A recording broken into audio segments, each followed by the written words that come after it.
हम सभी मनुष्य हैं और मनुष्य की सबसे पहली जिम्मेदारी है अपने जीवन गुजर की व्यवस्था करे।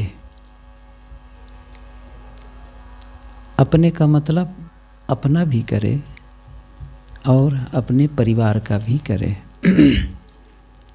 इतना धन अवश्य कमा लेना चाहिए कि भोजन, कपड़े, रहने की जगह, बच्चों की पढ़ाई लिखाई, दवाई पानी, इसकी अच्छी से व्यवस्था कर ले। तो जीवन गुजर की जिम्मेदारी सबकी है। हमें इतनी मेहनत अवश्य कर लेनी चाहिए कि हम अपने जीवन गुजर कर सकें और आराम से कर सकें, अच्छे से कर सकें। और उसके पश्चात साधनामय जीवन जियो। हमें साधनामय जीवन जीना चाहिए। साधना कैसी हो, कैसे साधनामय जीवन जिए? दुनिया के जो भी हम काम करते हैं जीवन गुजर के लिए, वो सब होते रहें। कहते हैं तन से काम मन से राम, कहें कबीर सरे दो काम। तन से काम मन से राम। कबीर की साधना है सहज साधना। सहज साधना क्या है?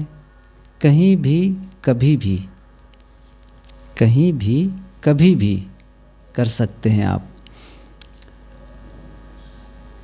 उसके लिए कोई समय, कोई स्थान प्रतिबंधित नहीं है। सब समय सब जगह आप कर सकते हैं। आपको मंदिर जाना है, चल के जाना पड़ेगा, लेकिन ये भी होगा आप स्नान कर लें, साफ कपड़ा पहन लें, कुछ अगरबत्ती फूल इत्यादि ले लें। घर में ही मंदिर हो तो भी आपको साफ स्नान इत्यादि करके बैठना होगा। बहुत सी बातें हैं, लेकिन ये क्या है, आप अन्यान्य कार्यों को करते हुए भी साधना कर सकते हैं। यही सद्गुरु कबीर की सहज साधना है। वह क्या है? कोई भी काम करते हुए आप मन को देखें, मन में कैसे विचार चल रहे हैं, अच्छे हैं या अच्छे नहीं हैं। मन में ऐसा तो नहीं है कि वे विचार चल रहे हैं जिससे मैं अच्छा महसूस नहीं कर रहा हूँ। देखिए, अच्छे विचार हैं या अच्छे विचार नहीं हैं, इसे आप जान सकते हैं। इसे आप जान सकते हैं। अच्छे विचार मन में होते हैं, उस समय में अच्छा महसूस करते हैं, हमारी फीलिंग्स अच्छी होती है। उस समय हम भीतर से प्रसन्न रहते हैं। कोई आदमी मन में नफरत का विचार रखे, घृणा का विचार हो, किसी के मन में द्वेष हो, ईर्ष्या हो, जलन हो, क्रोध हो, उस समय वह अच्छा महसूस नहीं कर सकता है। ये कोई भी देख सकता है, कभी भी कभी भी। लेकिन जब मन में अच्छे विचार होते हैं, प्रेम, मैत्री, विश्वास, करुणा, ईमानदारी, विनम्रता, धैर्य, सहनशीलता, सहयोग का भाव, हित का भाव, उस समय आप अच्छा महसूस करते रहते हैं। इसलिए मैंने कहा था, अपने लिए भी अच्छा सोचो और दूसरों के लिए भी अच्छा सोचो, और विचार आप बदल सकते हैं। तो बात यहाँ पर यह है कि कहीं भी कभी भी सहज साधना क्या है? आप झाड़ू लगा रहे हैं, झाड़ू लगाते मन को देख लें, कभी मन क्या सोच रहा है, और यदि अच्छे नहीं है तो आप बदल दें उसको। सही उसको साधना क्या है? मार्गांतरीकरण। आप ध्यान दीजिए, मार्गांतरीकरण, मार्ग को बदलना। जैसे एक नदी हो, नदी पूरब की ओर बह रही है, अब उसको आप चाहते हैं कि नदी पूरब की ओर न जाए, वह उत्तर की ओर जाए या दक्षिण की ओर जाए, तो क्या करना होगा? बांध। सबसे पहले क्या करो, नदी में बांध और एक कैनाल, एक नहर बना देंगे, तो पानी, नदी का पानी आगे जाने से रुकेगा, और जो पानी है अब उसका दिशा बदल गया। ऐसे ही अपने विचारों के दिशा को बदल देना है। ये अभ्यास से होता है। कोई काम ही ना करे, इस पर ध्यान ही ना दे, तो फिर बस सोचे चले जा रहे हैं, कुछ भी सोचे चले जा रहे हैं। कभी ध्यान देना तो पता चलेगा। अनावश्यक विचार मन में आते रहते हैं। बैठे चुपचाप, सड़क की याद आ गई, पेड़ पौधों की याद आ गई, जानवरों की याद आ गई, गोबर कचड़े, कुछ भी, किसी के देखें बस, कभी बस ट्रेन, कुछ भी याद सोचे चले जा रहे हैं। क्यों सोचे चले जा रहे हैं? क्या होना है इन सब से? क्या फ़ायदा है? कभी सोचे? ऐसे ही अनावश्यक विचार चलते रहते हैं। और ये तो यहाँ तक ये है अनावश्यक, और कई बार होते हैं अनर्थक भी आते हैं।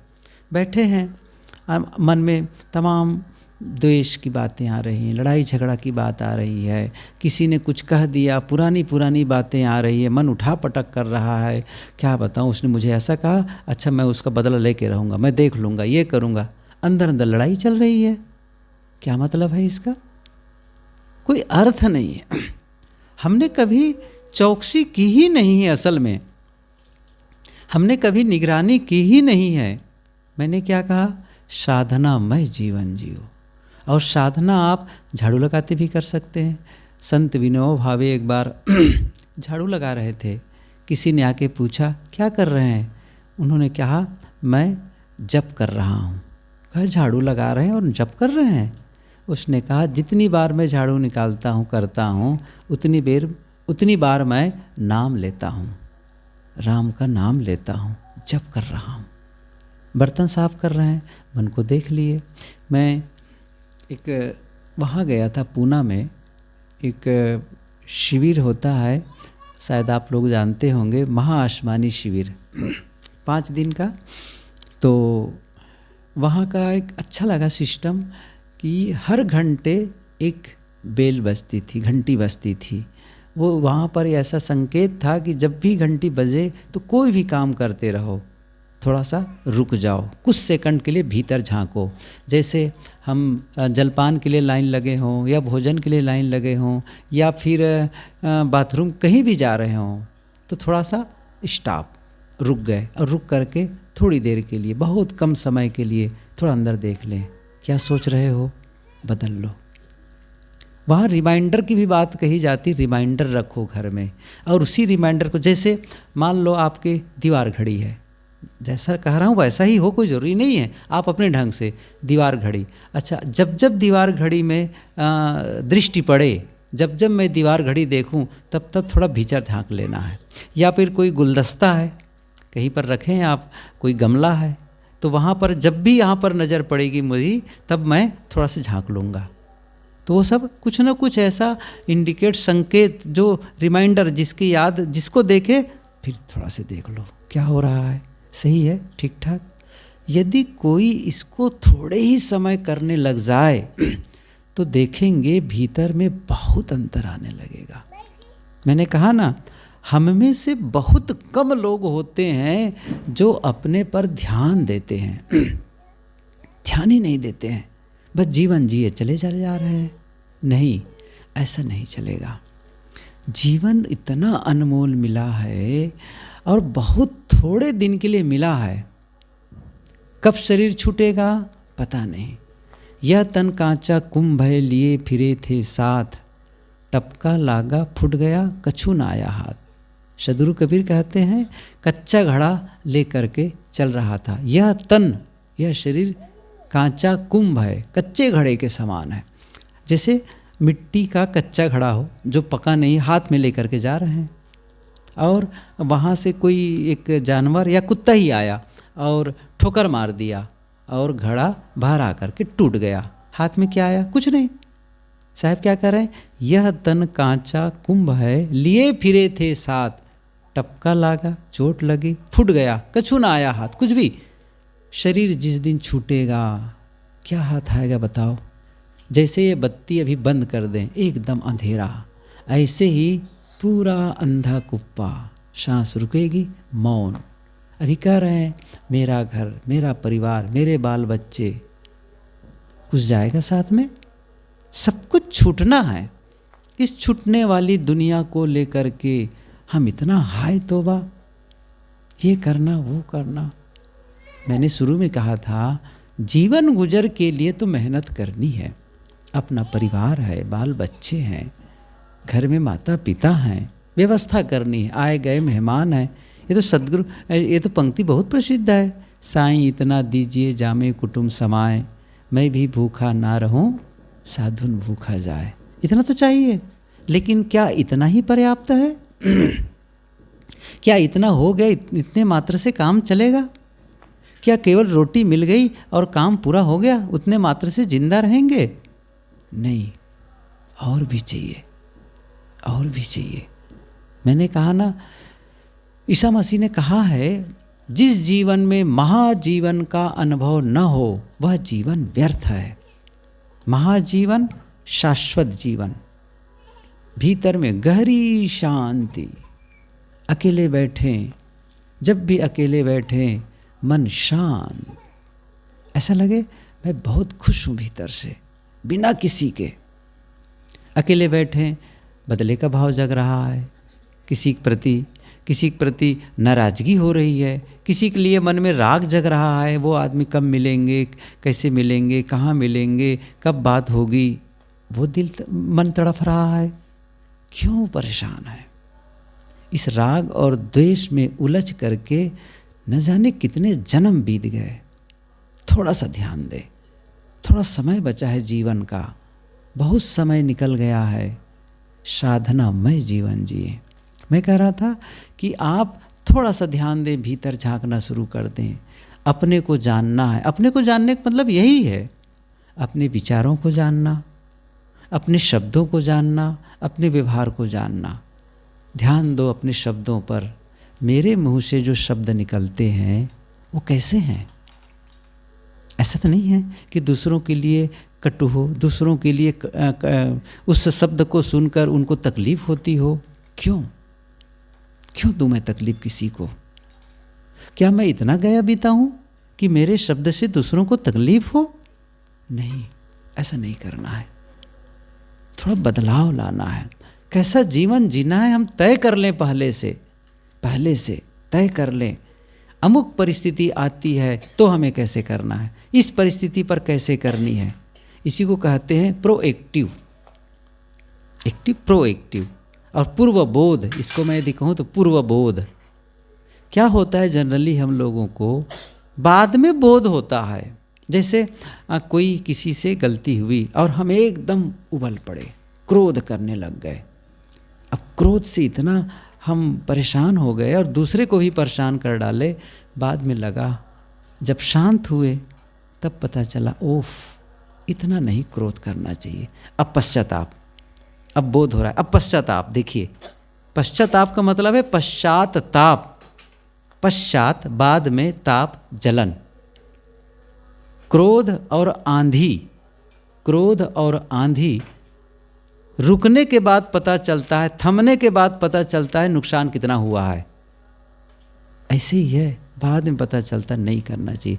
तो अब ये पूर्व बोध नहीं, पश्चात बोध है। बाद में आपको अनुभव हो रहा है। क्या मतलब निकलता है? एक तो गलती की है क्रोध करके, दूसरी गलती होगी पश्चाताप करके। कोई फायदा नहीं, कुछ भी नहीं होने वाला है इससे। होना क्या चाहिए? पूर्व बोध।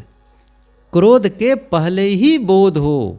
मतलब मैं क्या कहना चाहता हूं, अकेले में जब बैठें, आप उस सिचुएशन को देखें, किस परिस्थिति में क्रोध आता है।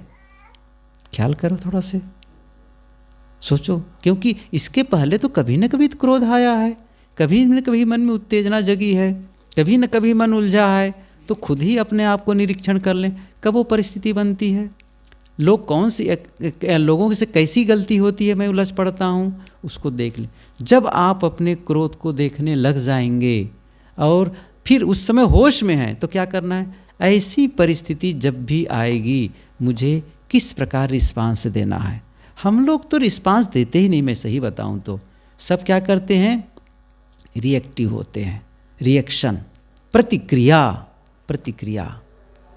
प्रतिक्रिया में, मतलब बस किसी ने कुछ कहा, घाट से जवाब। सोचो थोड़ा सा, क्या जरूरी है उतना ही जवाब देना? सामने वाले गलती कर रहा है, क्या मैं भी वही गलती करूं? कैसे कहते हैं, जैसे को तैसा, एक शब्द सुने होंगे, जैसे को तैसा, जो मुझे मारा ताही में मारा। या एक बात आती है कि जैसे को तैसा, तो ये गलत है। जैसे को तैसा, आप सोचो, गांधी जी ने लिखा है, आँख के बदले आँख ये पूरी दुनिया को अंधा बना देगी। आँख के बदले आँख, पूरी दुनिया अंधी हो जाएगी। नहीं, जैसे को तैसा नहीं, अब क्या करना है, जैसे को वैसा। इस सूत्र याद रखें। मैंने क्या कहा, जैसे को तैसा को बदल दें। अब क्या करना है, जैसे को वैसा। वैसा का मतलब वैसा जैसा मैंने सोचा है। क्या सोचा है, पहले ही सोच करके रखो। इस परिस्थिति में, अर्थात कोई आदमी आए और कटु बोला, अब मुझे क्या बोलना है? या घर में ही बैठे हैं और सोचें किसी से गलती हो गई या किसी से सामान टूटा, चाहे घर में ही, चाहे वो बहन हो, बेटी हो, बहू हो, कोई हो, या भाई हो, छोटा बड़ा कोई भी, एक सामान था उसके हाथ से गिर गया। अब मैं चिल्लाता हूँ इसी स्थिति में, पहले ही सोच लो, तहरीर कर दे। किसी के हाथ से सामान गिरा, टूटा, मुझे शांत रहना है, चिल्लाना नहीं है। क्यों? मेरे चिल्लाने से सामान ठीक होने वाला नहीं है, ठीक होने वाला नहीं है। मैं अपना स्वभाव बिगाड़ता हूँ। जिसके हाथ से सामान गिरा है वो खुद अफसोस कर रहा है और मैं उस पर प्रहार कर रहा हूँ। कितनी नादानी की बात है। कुछ तो बदलाव आए जीवन में, वही परंपरा, वही करते। अच्छा, कितनी बार कर चुके हैं गलती हम, फिर भी गलती, फिर भी सुधार के लिए संकल्प नहीं ले रहे हैं। कैसे बनेगा ये तरीका जीवन करने? मैंने कहा पूर्व बोध, पूर्व बोध। कभी कभी मैं इसको ध्यान में रखता हूँ। जैसे मैं स्टेशन गया, कल्पना करिए, स्टेशन गया और पता चला कि 2 घंटे ट्रेन लेट है। एक तरीका क्या है, मैं सोचूं ये कर्मचारी को ध्यान ही नहीं देते हैं, ट्रेन जब देखो तब लेट रहती है। हमारे देश की स्थिति बिगड़ी हुई। ऐसा बड़बड़ाते रेल मिनिस्टर को गाली देने लग गया और क्या क्या बोलने लग गया। सब पूरा स्ट्रक्चर खराब है, सब बेईमान लोग हैं। एक दूसरा तरीका है, लेट है ठीक है, शांत, या तो पुस्तक निकाल के पढ़ने लग गया, या मोबाइल निकाल कर कुछ सुनने लग गया, या चुपचाप आंख बंद करके बैठ गया, इंतजार, कोई बात नहीं, 2 घंटे लेट। क्यों? मेरे बड़बड़ाने से ट्रेन जल्दी आने वाली नहीं है। क्यों मैं उलझ रहा हूँ? ये तो मैंने कितनी बार यात्राओं में मैंने देखा। हम लोग तो कितनी यात्राएं करते हैं। एक बार बिहार से मैं आ रहा था, बिल्कुल नेपाल बॉर्डर, बहुत दूर, जोगबनी के किनारे से एक छोटा सा कस्बा है फारबिसगंज, अभी भी मुझे याद है। अभी जैसे आंखें बंद करूँ तो दृश्य दिखने लगता है। तो वहीं पर एक बुक स्टॉल था, रेलवे स्टेशन पर। 9 बजे ट्रेन थी। मैं स्टेशन आ गया, बुक स्टॉल में झांकने चला गया आदत के अनुसार, तो एक पुस्तक मिल गई, सकारात्मक सोच की अद्भुत शक्ति, नॉर्मन विंसेंट पील की। और वो मुझे पुस्तक, मैं उसकी खोज में भी था, पुस्तक मिल गई, ले लिया, ट्रेन में बैठ गया। अब ट्रेन कटिहार होकर के मुगल सराय होकर के इलाहाबाद आना था। अब वो ट्रेन को निकल जाना चाहिए। अच्छा, सोया, कुछ देर के बाद टाइम हो गया, 10 बजे मैंने बिस्तर बिछा के सो गया, नींद आ गई। और भी मेरे साथी थे, आ रहे थे। कटिहार से उनको शायद 12 बजे बाद निकल जाना चाहिए था। सुबह नींद खुली, मैं गया, बाथरूम जा रहा था, पता चला अभी तो ट्रेन कटिहार में ही खड़ी है। मुझे आश्चर्य हुआ। तो एक सज्जन बैठा हुआ था, मैंने कहा अच्छा ये ट्रेन क्यों कटिहार पर, यहाँ क्यों रुकी हुई है? पता नहीं वो क्यों नाराज़ था। वो क्या कहा मेरे से, ये ट्रेन वाले लोग भोज देने वाले हैं यात्रियों को। अब मुझे लगा है बहुत नाराज़ हैं। फिर मैं आगे बढ़ गया। आगे चल के पता चला कि कहीं एक्सीडेंट हो गया है, लाइन ब्लॉक है, मतलब रास्ता बिल्कुल अवरुद्ध है, तो ट्रेन अभी नहीं चलेगी। काफ़ी देर के बाद में ट्रेन दूसरे रूट से चली, भागलपुर होकर के ट्रेन को आना था। कितने घंटे लेट हो गई? 20 घंटे लेट। अब जो यात्री थे उन लोगों को देखते बनता था, कोई कुछ चिल्ला रहा है, कोई कुछ चिल्ला रहा है, ये ट्रेन वाले ऐसा कर रहे हैं, इसको ऐसे ले जाना चाहिए, वैसे ले जाना चाहिए। और मैंने क्या किया था, पुस्तक लेकर के पढ़ना शुरू कर दिया। मैं आपको यकीन दिलाऊं, मैं उस दिन पूरी यात्रा में 200 पेज पुस्तक पढ़ा था। 200 पेज पढ़ा, बाकायदा अंडरलाइन करके। अभी भी पुस्तक मेरे पास रखी हुई है, और मैं बिल्कुल शांत, और मैंने साथियों से कहा दिया आज तो मेरा फास्टिंग डे है, ये लाभ लेना है मुझे, और बिल्कुल शांत, कोई प्रतिक्रिया नहीं। मेरे चिल्लाने से ट्रेन जल्दी नहीं जाएगी, और इससे पहले आप पहुंच भी नहीं सकते हैं, और रूट ही नहीं है। इसलिए जो हो रहा है एक्सेप्ट, स्वीकार, मन पहले ही बनाना पड़ता है। कितनी बार, एक बार और ट्रेन की यात्रा में था, यही उधर राजगढ़ ब्यावरा से इंदौर के पास तरफ से जा रहा था। मेरा ट्रेन टिकट था वेटिंग में, हो सोचे कंफर्म हो जाए, 1 नंबर वेटिंग आके रुक गया। ओफ, लेकिन ऐसी ठंडी का मौसम था, रात में बैठ गए ट्रेन में, तो मेरे 2 साथी और थे, महेश और अरविंद। सामान तो इधर उधर रख दिए, कहीं बैठ गए। मैं कहाँ जाऊँ, सब लोग सीट में बैठे, रात में 11-12 बजे के बाद बैठे, ऐसी स्थिति थी। तो ट्रेन के जो दोनों कनेक्ट होते हैं ना डिब्बे, जहाँ पर शौचालय होते हैं, तो वहीं पर मैं सीट थोड़ी बीच में जगह थी, एक प्लास्टिक बिछाया, चादर बिछाया और चादर ओढ़ के बैठ गया। अब कोई भी आता बाथरूम में, उधर से आस्ता जाना। एक मैडम आई छोटी सी बिटिया को लेकर के बाथरूम के लिए। अब बाथरूम तो ठीक है, निपट गए, फिर बाहर आई और दरवाज़ा खोल करके जा रही थी। मैंने कहा कि मैडम वो दरवाज़ा बंद कर दें, तो मेरी ओर ऐसा देखी जैसे मैंने बहुत बड़ा अपराधी बैठा हूँ। मैंने कहा दरवाज़ा बंद कर दीजिए, अब खुला है बाथरूम की, यहाँ स्मेल आ रहा है। वो चली गई। एक आदमी आया, अब जूता पहन के आया था, उनको क्या पता, और जूता जब बाहर निकला तो मेरे सीधे आसनी पर पैर रखा जूते से। मैंने पहले ही तय कर लिया था, आज शांत रहना है तुम्हें, आज परीक्षा है, कुछ भी नहीं बोलना है। क्यों, उन लोगों की थोड़ी गलती है, टिकट में बैठा हूँ बस, ठीक है। बहुत देर के बाद में टीटी से बात किए हमारे साथी ने, तो कहा कि ठीक है महाराज जी, एक सीट है हमारी, उसमें आप चले जाएं। गया, लेटा, अगले स्टेशन पर दूसरी टीटी आ गए, उठो उठो उठो, कौन है, उठा।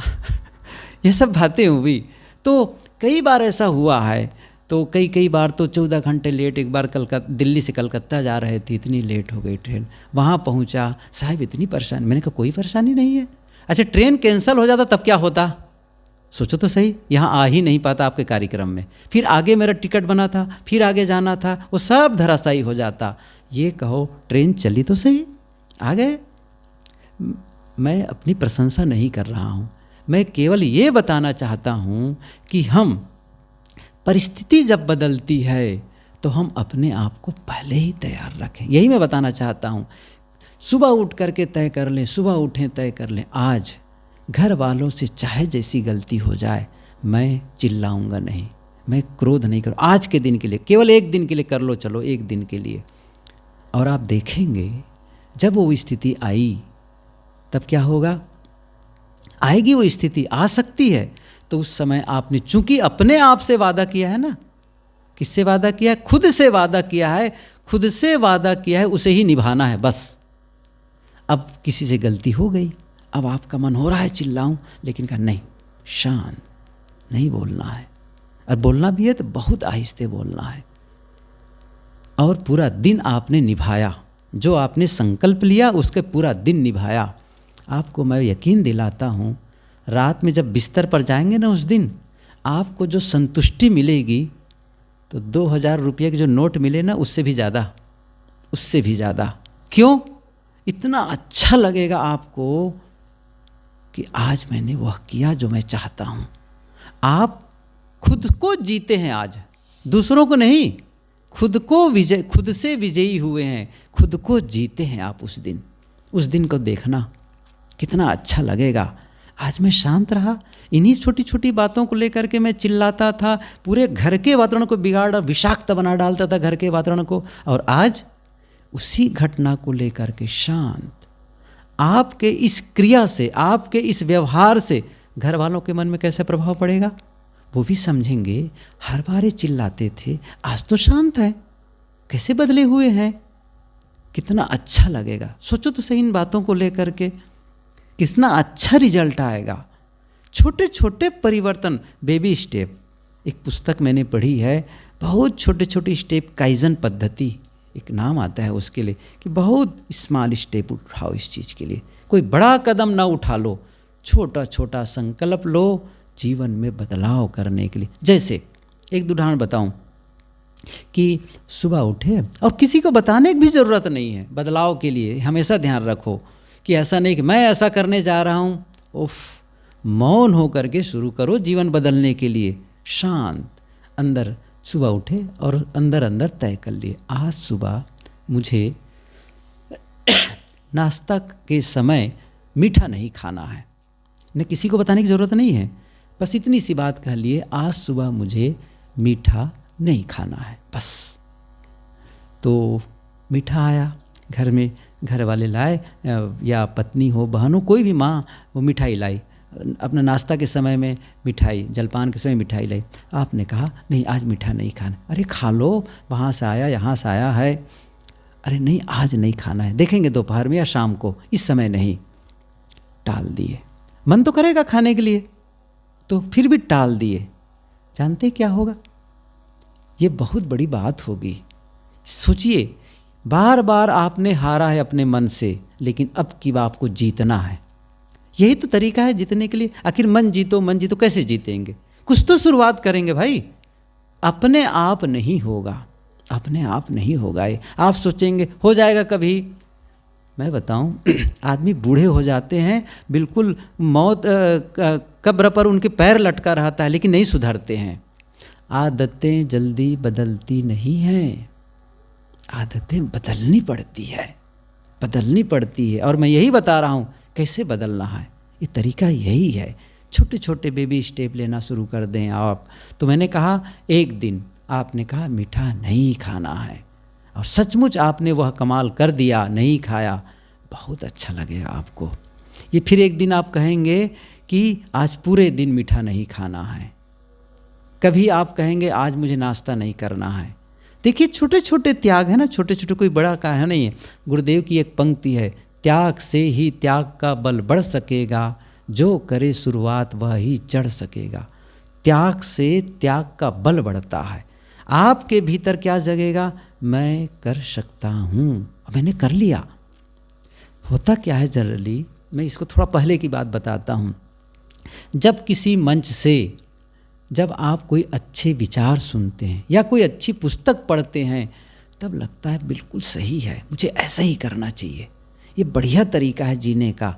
लेकिन एक भीतर से आवाज़ आती है, लेकिन मैं नहीं कर सकता, मैं घर गृहस्थी में रहने वाला आदमी इतना कैसे कर सकता हूँ, मैं ये नहीं कर सकता। बस वही है टर्निंग पॉइंट। जहाँ आवाज़ उठ रही है मैं नहीं कर सकता, वहीं पर आपको कहना है आज से मैं कर सकता हूँ। क्या कहना है? मैं कर सकता हूँ और करके ही रहूँगा। सबसे पहली बात तो आप अपने पर विश्वास करना शुरू कर दीजिए। आत्मविश्वास के बिना कहीं सफलता मिलने वाली नहीं है। पूरा विश्वास के साथ आगे बढ़िए, मैं कर सकता हूँ। इस दुनिया में कभी किसी ने यह काम किया है तो मैं भी कर सकता हूँ। आपको मैं एक बात बताऊँ, बुद्ध हैं, महावीर हैं, कबीर हैं, राम हैं, कृष्ण हैं, उनमें और हमें क्या अंतर है? क्या अंतर है? उनके शरीर में और हमारे शरीर में कोई अंतर है? शरीर तो वही है, 2 आँखें, 2 कान, 2 नाक, 2 हाथ, 2 पैर। क्या उनके पास में जो हार्ट है वो 4-4 हार्ट थे, किडनी 6-7 रहे? आप सोचो तो सही। इंद्रियां वही हैं, सब कुछ वही है, उसी वातावरण में रह रहे थे। कभी एक सदगुरु श्री राम रहस्य साहब कबीर पंथ के एक संत, जिनकी बहुत प्रसिद्ध पुस्तक है पंचग्रंथी, उनमें एक पंक्ति आई है, फेर परा नहीं अंग में नहीं इंद्रिन के माही, फेर परा कछु बूझ में सो निर्वारे नाही। फेर परा नहीं अंग में, एक ज्ञानी, एक साधक, एक संत, उनके शरीर का कोई एनालिसिस करे और हमारे शरीर का कोई अंतर नहीं है। फेर परा नहीं अंग में नहीं इंद्रियन के, वही इंद्रियां सब में समान है। क्या अंतर है? एक चीज, फेर परा कुछ बूझ में, समझ में। बस ये समझ, जिसको मैंने एक दिन कहा था समझ के बारे में, वो समझ का अंतर है। भीतर एक भाव जगता है, बदलने का भाव। क्या? मैं कर सकता हूँ और मैं करके ही रहूँगा। ये जो संकल्प भाव है ये बदलेगा। जैसे मैं एक बात बताऊँ, एक पहाड़ी है, और उस चोटी पर जाना है। और मैंने क्या कहा, मैं उस चोटी पर नहीं जा सकता। जब नहीं जा सकता तो अब नहीं जा सकूंगा फिर, क्योंकि फिर मैं प्रयास ही नहीं करूंगा। लेकिन मन में एक विचार आता है, मैं उस चोटी पर जा सकता हूं। मैंने क्या कहा, मैं उस चोटी पर जा सकता हूं और जाऊंगा। तब क्या करूंगा, अगला स्टेप मेरा क्या होगा, लोगों से पूछूंगा, भैया उस चोटी पर जाने का रास्ता कौन सा है, और बताने वाले मिल जाएंगे। और ऐसा भी हो सकता है एक आदमी आए और कहे, चलो मैं भी चल रहा हूँ, मेरे साथ चलो, हमरा ही साथी, हम सफ़र हो जाएंगे कोई ना कोई। लेकिन हम शुरुआत तो करें। दूरी महत्वपूर्ण नहीं है, महत्वपूर्ण है पहला कदम। 1000 मील की यात्रा भी प्रथम कदम से शुरू होती है। एक एक कदम, एक एक कदम। जब एक कदम निकालेंगे तब दूसरा कदम, फिर तीसरा कदम, क्रम से ही तो आगे बढ़ेंगे। हम शुरुआत ही नहीं करते हैं। कबीर साहब जी ने कहा है कि कैसे आया है कि जिन खोजा तिन पाइया गहरे पानी पैठ, मैं पूरा डूबन डरा रहा किनारे बैठ। जिन खोजा तिन पाइया गहरे पानी पैठ। और हम डरे रहे हैं, पानी में जाऊंगा, डूब न जाऊं, कैसे जाऊंगा, ठंडा है बहुत पानी। कुछ नहीं कर सकते, नपुंसक लोग कुछ नहीं कर सकते। हिम्मत काम करो, मजबूत लाओ। आपका जीवन है, आपको सुंदर जीवन जीना है। अच्छा, जीवन सुंदर जीने लगे तो रिजल्ट किसको अच्छा मिलेगा, आपको अच्छा मिलेगा, आपको अच्छा मिलेगा। आपका मन में संतोष रहेगा, सुकून रहेगा, शांति रहेगी, आनंद का अनुभव होगा। मैंने कहा था ना, इसी जीवन में जिसमें दुख और उलझन भरा जीवन, आप जब बदलते हैं, इसी जीवन में सुख और आनंद का अनुभव करने लगते हैं। वही परिवार है जिस परिवार में आप अशांत रहते थे, अब उसी परिवार में आपको आनंद आने लग गया है। कहीं अलग जाने की ज़रूरत नहीं है, कोई बाहर से बदलाव की कोई ज़रूरत नहीं है, भीतर बदलना है। अंतस का बदलाव, इनर कन्वर्शन, आंतरिक परिवर्तन, ये हम सबको करना है। इस काम को कोई दूसरा नहीं करेगा। मंदिर में बैठी मूर्ति नहीं कर सकती है, ये पूजा पाठ से होने वाला नहीं है। मैंने क्या यही बता रहा हूँ, संकल्प छोटे छोटे। एक दिन आप संकल्प ले लो, आज मुझे अपने हाथ से टीवी नहीं चालू करना है। देखो जरा से, हाँ कोई देख रहा हो तो बात अलग है, लेकिन अपने हाथ से नहीं करूँगा। क्या ये कठिन है? कोई कठिन नहीं है। आजकल एक बात जब मैं सत्संग में प्रायः कहा करता हूँ, मोबाइल एडिक्शन है कि नहीं है? ये शराब से भी बढ़ के है। शराब तो लोग कभी कभी पीते हैं, लेकिन मोबाइल 24 घंटा मैं तो इतना ज़्यादा नहीं कह सकता था, लेकिन शायद अनुभव बता रही है 24 घंटे। आप ख्याल करिए, सुबह नींद खुलने पर जो सबसे पहले दर्शन किसके करते हैं? अच्छा, रात में बिस्तर पर जाते हैं, अंतिम दर्शन किसके करते हैं? कोई भगवान परमात्मा के मोबाइल के। सोचो तो सही। और स्वयं एडिक्ट हो गए हैं और बच्चों को भी बना रहे हैं। क्या मिलता है उसमें, क्या देख रहे हैं?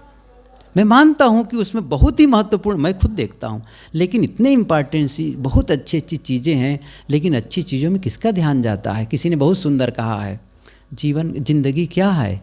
व्हाट्सएप और फेसबुक से बचा हुआ समय ही जिंदगी है। बहुत अद्भुत है, कितनी लत, वे पूरा जाल में हम फंसे चले जा रहे हैं। क्यों? समय बचाओ, समय को बर्बाद होने से बचाओ। मैं कितने बच्चे जब स्टूडेंट्स के बाद के सामने बोलना होता है तो मैं बताता हूँ उन लोगों को, समय की परिभाषा बताओ।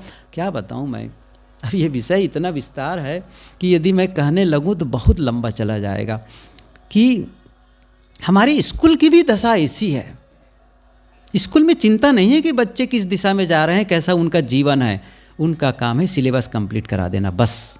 कोर्स कंप्लीट हो गया, बस। कैसे बनते हो, क्या करते हो, तुम जानो। न उनको जीवन का पाठ ही नहीं पढ़ाया जाता है, बस वो बता देंगे, कोई फिजिक्स, केमिस्ट्री, बायोलॉजी और बहुत सारी चीज़ें बता देंगे। और मैं एक बात बताऊं, उसने एक लेखिका हुई है लुइस एल हे, लुइस एल हे, कभी भी देख लेना मोबाइल में आप सर्च करके। उनकी पुस्तक है you can heal your life. ये मूवी भी है, छोटा सा मूवी, 1-1.5 घंटे का, बहुत कमाल का है वो। यदि वो लेडी जिंदा होगी तभी 90 साल की होगी, क्या बताऊं मैं, उनके प्रति मेरे मन में बहुत अच्छा भाव, श्रद्धा का भाव जगता है। उनके जीवन को पढ़ो तो किस परिस्थिति से उबर करके बाहर आई, कितना अनाचार उनके साथ हुआ बचपने से, इसके बावजूद उसने कमाल का काम किया। उनकी 4-5 पुस्तकें मेरे पास है। तो वो पुस्तक you can heal your life, उसमें उन्होंने एक जगह लिखा है, आजकल बच्चों को लड़ाइयों की तिथियां रटाई जाती है। मुझे समझ में नहीं आता लड़ाइयों की तिथियों को रटने से बच्चों का क्या फ़ायदा होने वाला है। उन्हें क्यों नहीं बताया जाता कि विचार जीवन को कैसे प्रभावित करते हैं और विचारों को बदलकर जीवन को कैसे बदल सकते, क्यों नहीं बताते हैं। स्कूल से आशा मत करो कि जीवन का पाठ पढ़ाएं। लेकिन मैं अभी पिछले कुछ दिन पहले ही मैं विद्यालय में बोला था, उसमें भी बताया था, फिर टीचरों के लिए भी मैंने कहा, मेरे शिक्षकों बंधुओं से निवेदन है, बहुत सारी मैडम बैठी हुई थी, मैंने कहा कि केवल सिलेबस कंप्लीट न कराओ, जीवन का पाठ भी पढ़ाओ।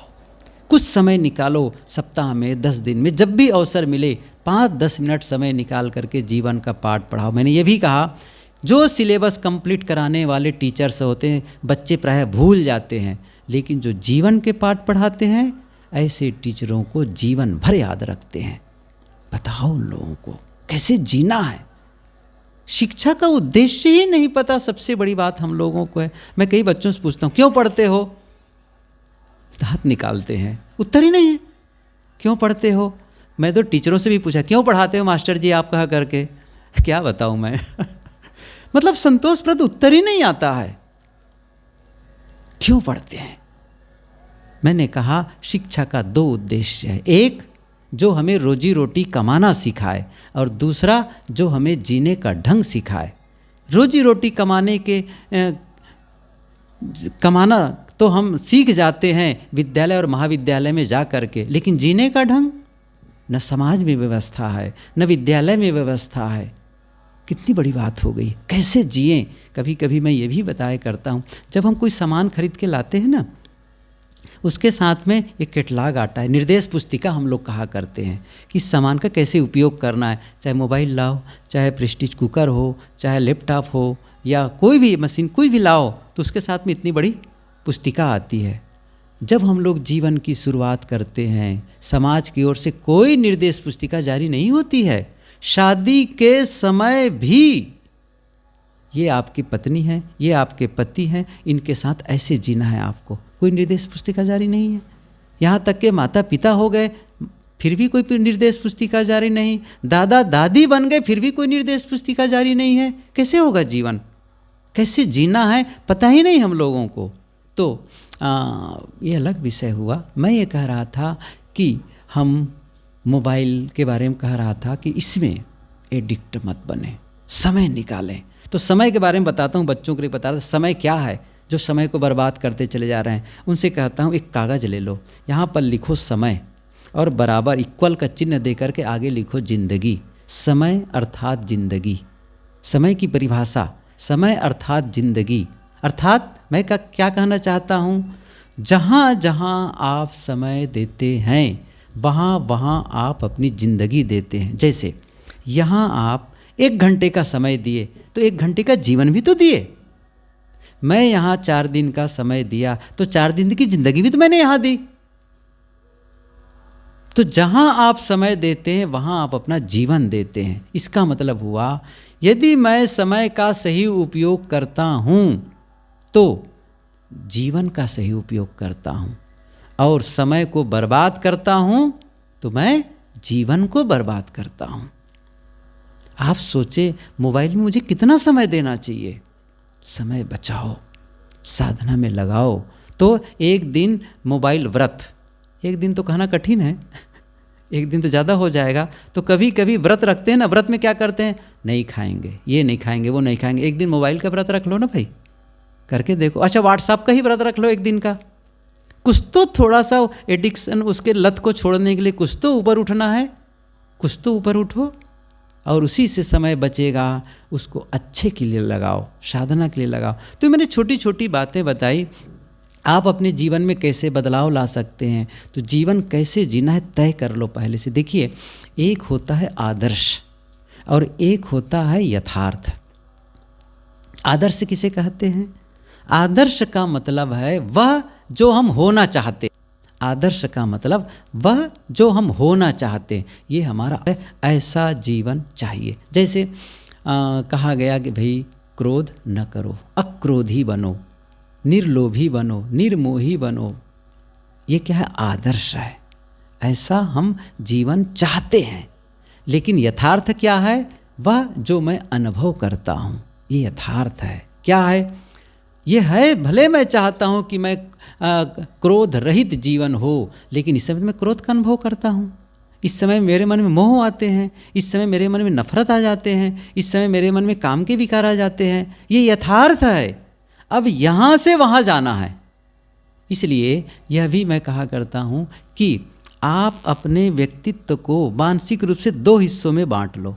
2 हिस्सों में, एक वह क्या? मन चाहा जीवन, ऐसा जीवन जो आप चाहते हैं। एक वह जो वर्तमान जीवन, जो यथार्थ है अभी। कैसा जीवन चाहते हैं? मैंने एक दिन कहा था मकान के बारे में। आप जब ज़मीन खरीदते हैं तो पहले ही मन में नक्शा बनाते, कैसा मकान चाहिए। जैसा चाहते हैं वैसा आप नक्शा बनवाते हैं, ब्लू प्रिंट निकाल करके आप रखते हैं, और जैसा आपका ब्लू प्रिंट होता है वैसा ही मकान बन के तैयार होता है। और आजकल तो बड़ी सुविधा है, कंप्यूटर में वो पहले ही दिखा देंगे कि मकान कैसे दिखेगा। कलर विथ कलर, मतलब एंगल पूरा 3 जो डायमेंशन ऐसा दिखेगा, पीछे से साइड से ऐसा दिखेगा, सामने से ऐसा दिखेगा, वो सब दिखा देंगे। ये क्या है? पहले से ही आप देख रहे हैं। ये मन की दशा, मन इतना बढ़िया है, मैं क्या बताऊं इस चीज़ के बारे में। ये क्या है? मन पुरानी बातों को याद करता है, अतीत को याद करता है, करता ही है, पास्ट को याद करता है, तो ये याद करता है, तो वो आगे को भी वो याद कर सकता है, आगे के बारे में भी सोच सकता है, और सोचता भी है, आगे के बारे में भी सोचता है। इसी को विजुलाइजेशन, मानसिक चित्रण। आप कैसा जीवन चाहते हैं, मन की आँखों से देखो, और वैसा जीवन जीने के लिए फिर प्रयत्न करना शुरू कर दो। वैसा जीवन जीने के लिए कैसा मन होना चाहिए, कैसे आपके शब्द निकलने चाहिए, संबंध कैसे होने चाहिए, ये सब तो देख लो। और मकान कैसे होना चाहिए, कैसा, सब कुछ देखो जरा सा, और उसके अनुसार आप प्रयास करना शुरू कर दो डे बाय डे। कैसे जीवन नहीं बदलेगा? जीवन बदलेगा कैसे नहीं? हम ही तो बदल सकते हैं। और मैंने क्या कहा? साधनामय जीवन। रोज कुछ समय निकालो अच्छी पुस्तकों को पढ़ने के लिए।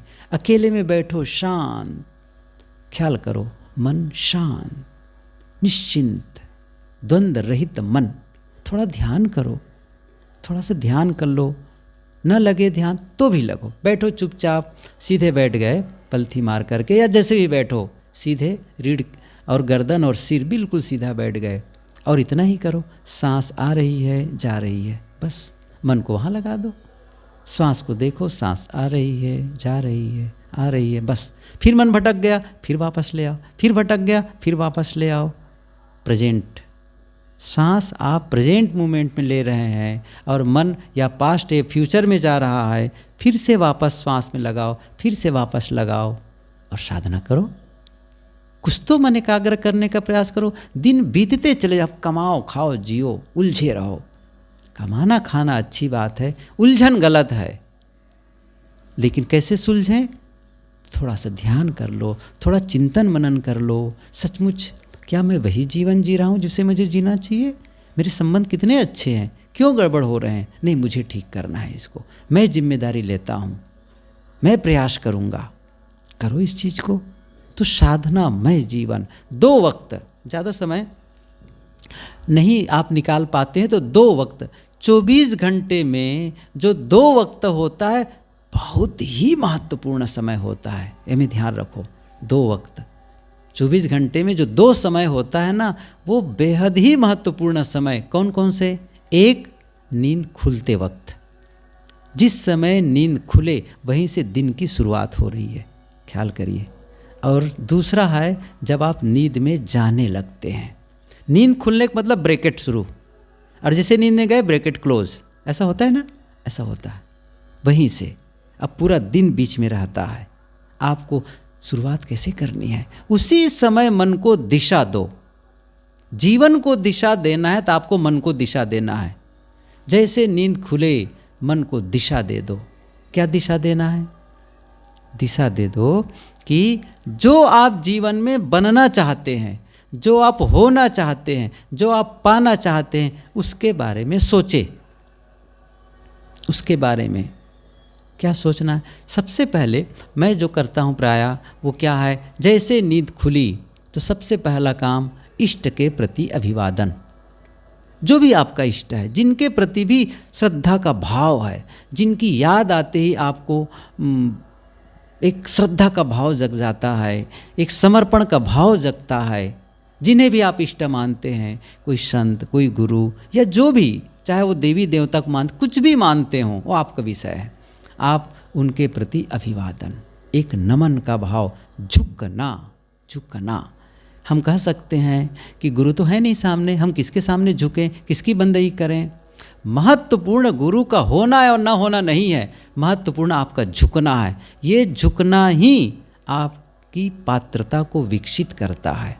हम पात्र बनते हैं, हम ग्रहणशील होते हैं, झुक कर ही ग्रहणशील होते हैं। पानी पीना होता है, झुकते हैं, हाथ को नीचे लाते। झुकना ये बहुत महत्वपूर्ण है। अकड़ना बिल्कुल अलग है कि नहीं? बिल्कुल अलग है। झुकना, तो झुकना प्रारंभ में, विनम्रता, और बस मन को दिशा देना शुरू कर दो। आज का दिन मेरे लिए बड़ा शुभ है, यही तो चाहते हैं आप। जो आप चाहते हैं बोलना शुरू कर दीजिए।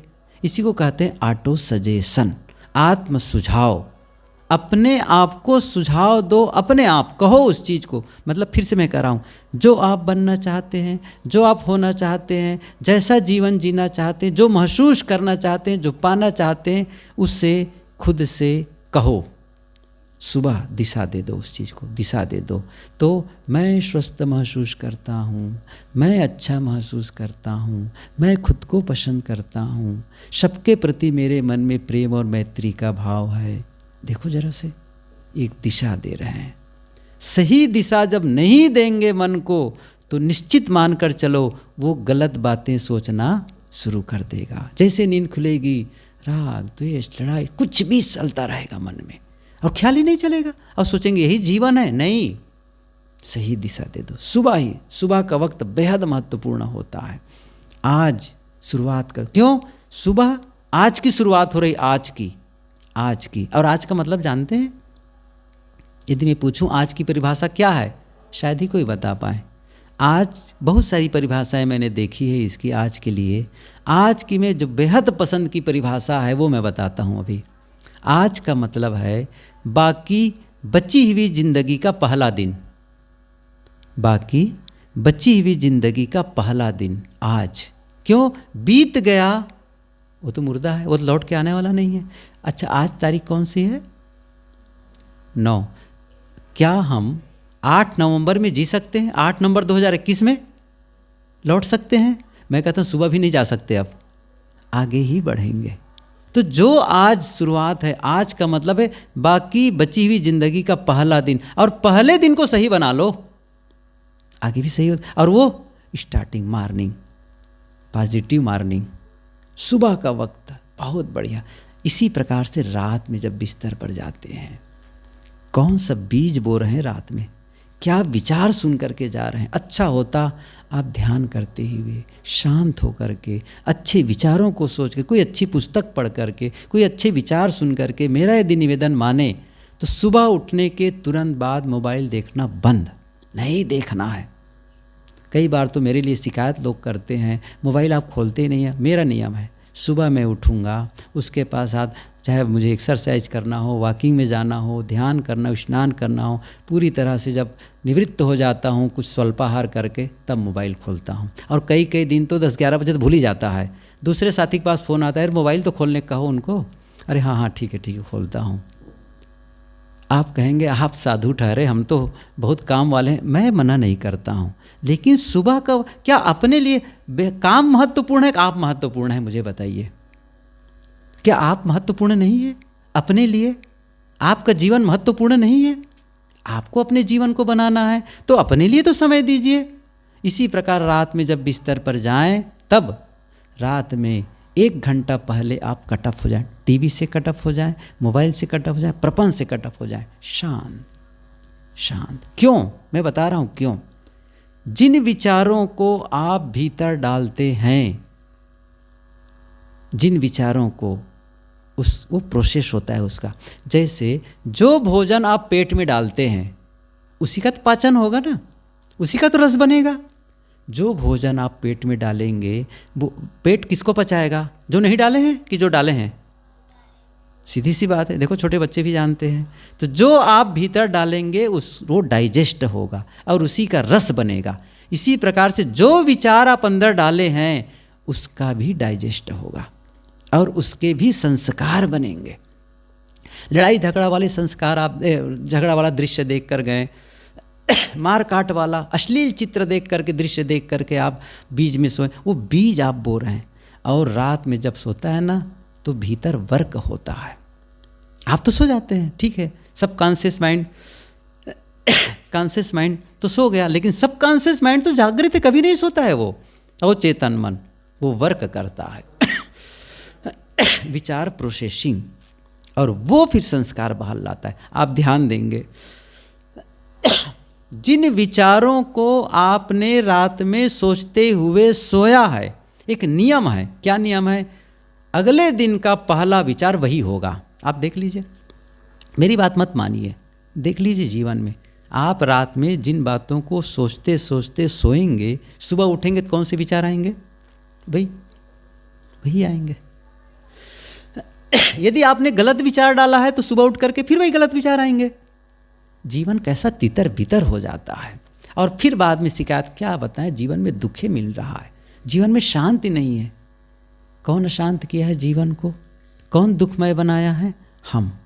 हम ही बर्बाद करने में तुले हुए हैं जीवन को। जीवन बहुत सुंदर मिला हुआ है। एक लेखक उसने लिखा है, लोग कहते हैं जिंदगी बहुत छोटी है, जीवन बहुत छोटा है। जीवन छोटा नहीं है, हम जीने की शुरुआत ही देर से करते हैं। और बहुत लोग तो शुरू ही नहीं कर पाते हैं जीने की शुरुआत नहीं कर पाते। नहीं, जीवन बहुत अनमोल है, बहुत अनमोल है। और इससे आप, मैंने कहा था, आप कभी भी इसको बढ़िया रास्ते पर ले जा सकते हैं, कभी भी सुंदर बनाना शुरू कर सकते हैं। कोई भी कर सकता है ये काम, कोई भी। मैंने कहा था ना, सब में योग्यता है, सब में। मैं सबके माथे पर लिखा देख रहा हूँ, सब में योग्यता है, वो करने की शक्ति है। वह काम जो बुद्ध ने किया, वह काम जो महावीर ने किया, वह काम जो कबीर ने किया, हम सब, मैं नहीं कह रहा हूँ उनके समान प्रसिद्ध होना है, लेकिन उतना ही मन प्रसन्न बना सकते हैं, उतना ही आनंदित जीवन जी सकते हैं। हमें कोई श्राप नहीं दिया दुखी जीवन जीना है ऐसे कहा करके, किसी ने नहीं दिया है। हमें शक्ति है, मिली हुई है, उस शक्ति का उपयोग करें। क्या शक्ति मिली है? जीवन को सुंदर बनाने की। लेकिन उसी शक्ति का उपयोग जीवन को बर्बाद करने में लगे हुए हैं। कैसे होगा? नहीं, ये काम नहीं करना है। तो मैंने क्या कहा था बीच में, जीवन को साधनामय बनाओ। रोज़ साधना में कुछ समय दो, रोज़ जीवन को संवारने में समय दो। हीरा होता है ना, हीरा, सूरत को डायमंड सिटी भी कहते हैं। हीरा तरासा जाता है, मैंने देखा है। दोनों प्रकार के हीरे, एक हीरा जो बिना तरासा हुआ, दूसरा तरासा हुआ। आप बिना तरासे हुए हीरे को देखेंगे तो आपको लगेगा किसी नदी से बालू उठा लाए हैं, फेंक देंगे, पीला पीला दिखता है। लेकिन जब उसी हीरे को तराश दिया जाता है, 56 पहल बनते हैं। 56 पहल, बहुत छोटा, सरसों के दाना बराबर, उसमें ही 56 पहल बनेगा। उसके लिए एक छोटा सा लेंस टाइप का होता है, वो लोग दिखाते हैं, मैंने तो देखा है उस चीज़ को। तो वो हीरा 56 पहल, तो क्या होता है, उस हीरे को तराशने के बाद में उसकी कीमत बढ़ जाती है, उसकी चमक बढ़ जाती है। जिस दिन आप अपने जीवन को तराशेंगे, जीवन की चमक बढ़ जाएगी, जीवन की कीमत बढ़ जाएगी। तराशने का मतलब क्या हुआ? गलत अंशों को हटा देना। गलत अंशों को, एक मूर्तिकार, एक शिल्पकार पत्थर को तराश करके मूर्ति बनाता है, गलत अंशों को हटा देता है। कोई बढ़ाई, कारपेंटर, फर्नीचर, लकड़ी, अनगढ़ लकड़ी है, तराश दिया सुंदर फर्नीचर के रूप में, और हमें सुंदर जीवन मिला है और हम तराश नहीं पा रहे हैं। क्यों नहीं तराश पा रहे हैं? किसी भी मूर्तिकार को मूर्ति बनाने के लिए औजार चाहिए, टूल्स चाहिए, छीनी, हथौड़ी या ग्राइंडर इत्यादि। लेकिन हमें किसी भी प्रकार की औजार बाहर से लाने की कोई ज़रूरत नहीं है। वो कुदरती रूप से हमें औजार प्राप्त है जिससे हम जीवन को तराश सकते हैं। वो औजार कौन से हैं? सबके पास है, सबके पास।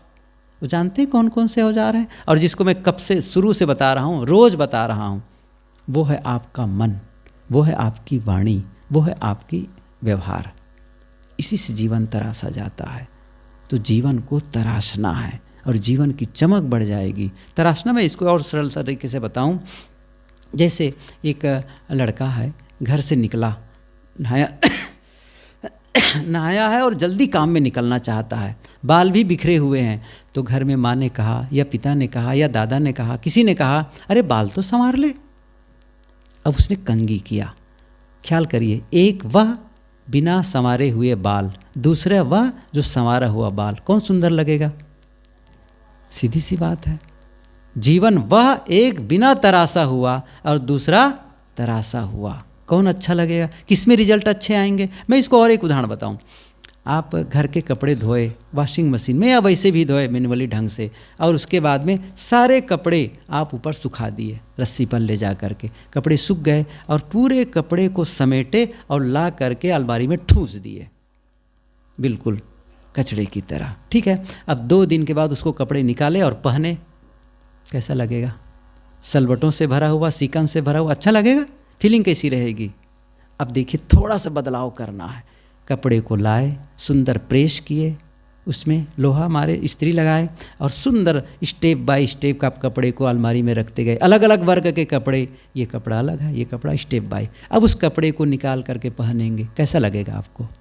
कपड़ा तो वही है, एक तराशा हुआ और एक बिना तराशा हुआ। जीवन यही है, जीवन वही है। जिस जीवन में दुख और अशांति का अनुभव कर रहे थे, जैसे ही उसको तराशना शुरू किए, इसी जीवन में सुख और आनंद का अनुभव होने लग जाएगा। इसी में बीमारी का अनुभव कर रहे थे, जैसे ही थोड़ा ध्यान दिए, स्वास्थ्य का अनुभव होने लग जाएगा। उसी परिवार में संघर्ष भरा जीवन जी रहे थे, जैसे ही थोड़ा ध्यान दिए, अब मधुर संबंध हो गए हैं, रिश्ते में मधुरता आ गई है, आनंद आ गया है। ये काम हमें करना है। आप सबके लिए शुभकामना है। आप सब स्वस्थ जीवन जिए, प्रेम पूर्ण जीवन जिए, समृद्ध जीवन जिए और शांतिमय जीवन जिए। इन्हीं शुभकामनाओं के साथ अपनी वाणी को विराम देता हूँ। साहेब बंदे।